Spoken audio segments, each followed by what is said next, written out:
Comment niyo po sa pahayag ni Bibi Sara regarding po sa sinabi niya po sa latest press conference po niya na huhukayin daw po yung bangkay ni Marcos Sr. at itatapon po ito sa West Philippine Sea. Hello, para sa akin, nagpapasalamat na ako na nabanggit na ni Bibi Sara ang West Philippine Sea. I think for the first time, no? Na she made it mention during a press conference. However, I would reserve my comments sa issue na to ng pagtatapon ng bangkay ng dating Pangulong Marcos. Dahil ano naman natin, all of those people na may say pagdating sa issue na to has already given statements. So, I would like to reserve my comments on this. Okay, sir. Ano po yung masasabi niyo, sir, sa latest result ng Pulse Asia na majority po ng mga Pinoy hindi nila susuportan yung mga pro-China candidate for the 2025 midterm election? Well, para sa akin, ito na ang isa sa positive measuring stick, no? Ng ating transparency initiative under President Bongbong Marcos, kung saan nagkaroon na ng maayos na kamalayan ang mga kababayan natin pagdating sa pagpili kung sinong iboboto natin sa parating na 2025 election. Para sa akin, this is an eye-opener, transparency initiative that we did for more than almost 2 years now. Kung saan mga botanteng Pilipino is becoming very careful now to evaluate whether kung sino ang iboboto natin sa Senado o sa Kongreso ay mga pro-China ba ito na magpapahirap sa mga mainstang Pilipino dahil hindi nila susuportahan ang laban natin sa West Philippine Sea. Or ito ang mga kongresista at senador na tutulong kay Pangulong Bongbong Marcos para ilaban natin at patuloy natin tindigan ang posisyon natin sa West Philippine Sea. So, nakakataba ng puso yan, no? As the National Security Advisor also mentioned, no? He's very happy with this kind of survey dahil sa effort ng National Task Force West Philippine Sea na ipakita natin na mas tumaas ang kamalayan ng ating mga kababayang Pilipino. At dahil dyan, it can be translated to votes for those candidates who will be willing to support President Bongbong Marcos. We are all hoping na sana sa 2025 and even in 2028, kung sino man ang magiging kapalit or successor ni Pangulong Bongbong Marcos, we have to make sure na itong presidente at bubuo ng lehislatura ay mga Pilipino na nagpapahalaga ng ating soberenya dito sa West Philippine Sea. Alam niyo, we have already tried a different approach, no, in the West Philippine Sea, yung nakaraang administrasyon. And it seems it never really worked, no? Kung saan mas lumala pa ang sitwasyon natin dito, mas dumami ang pogo, mas dumami ang Chinese na gumagawa ng krimen at mga walang violation of law dito sa ating bansa. So, we have to make sure na in the next coming election, 2025 and 2028, ang mga botanteng Pilipino ay magiging mapanuri na at sisiguraduhin na ang iboboto nila na senador, kongresista at presidente by 2028 ay ang mga Pilipino na binibigyang halaga ang laban natin sa West Philippines. I would like to pick up kung sa binanggit ni Commissioner Carl when it comes to clarity and knowing the right direction. Kung maalala mo yung statement or yung speech ni Pangulong Bongbong Marcos when he assumed presidency, isa lang naman ang pinangako niya sa atin doon, talagang tumatak sa ating lahat na he will never surrender a square inch of our territory to any foreign power.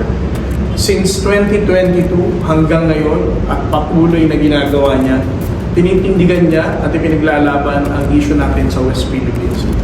Kung hindi marunong mamuno ang taong katulad ni Pangulong Bongbong Marcos, siguro hindi niya alam kung paano niya ita-translate ang pangako na ito in engaging other countries, whether in ASEAN or even during his foreign visits in different countries. Pero alam natin na sa pang-araw-araw na makikipag-ugnayan ng ating Pangulong Bongbong Marcos sa different members of the diplomatic community, sa foreign visits niya, sa ASEAN meeting niya, paulit-ulit niyang tinitindigan ng West Philippines Sea. Ibig sabihin, gaya nga sinabi ni Commissioner Carl, he knows what he is doing. So kung yan, magiging sukatan natin para sabihin, si Pangulong Bongbong Marcos ba ay hindi alam or clueless about leading this nation? I think I totally disagree with such statement. Ang Pangulong Bongbong Marcos mula day 1 hanggang ngayon sa usapin ng West Philippine Sea ay hindi nagbago at patuloy niyang ipinaglalaban at tinitindigan ang laban natin dito. Commodore, recently, kumusta na po yung aggression sa West Philippine Sea, sir? Wala naman pong mga latest na concern na pag-atake po ng China. As of this time, ang pangit ang sea condition ngayon sa West Philippine Sea. So hindi naman sila Superman, no? Na hindi sila maapektuhan ng adverse weather condition sa Western Seaboard.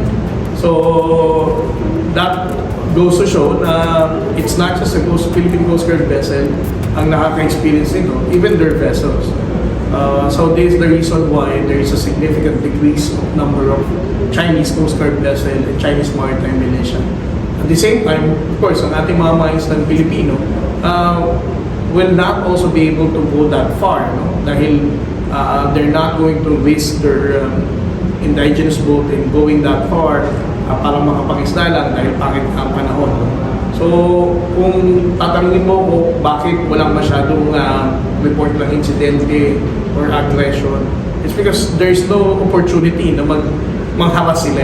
Pero alam ko na sa mga instances na magkaroon sila ng opportunity na mangharas, wala namang ipinagbago. The Chinese Coast Guard, Chinese Maritime Militia will still harass our Filipino fishermen and even our Coast Guard vessels.